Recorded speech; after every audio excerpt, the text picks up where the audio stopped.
उस शुभ नव विवाह की रात पर भी लड़की चुपचाप आंसू बहा रही थी। 大睡，睡他，他是个睡哥。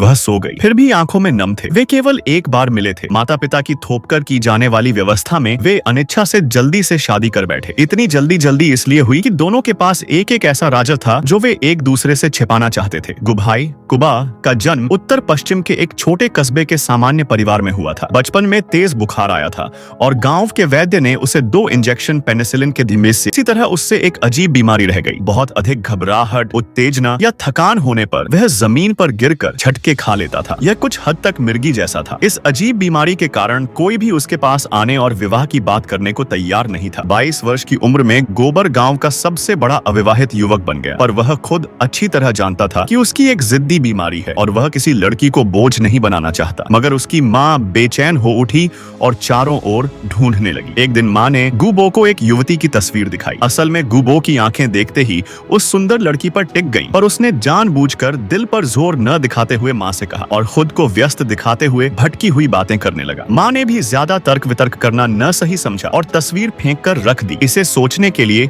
उसे टालते हुए बस इतना कहा कि ठीक से सोच लो। गुबो सोचने लगा कि शहर जाकर काम करके थोड़ी देर छिप जाना चाहिए। यहाँ कुछ पंक्तियां अस्पष्ट रूप में लिखी हैं।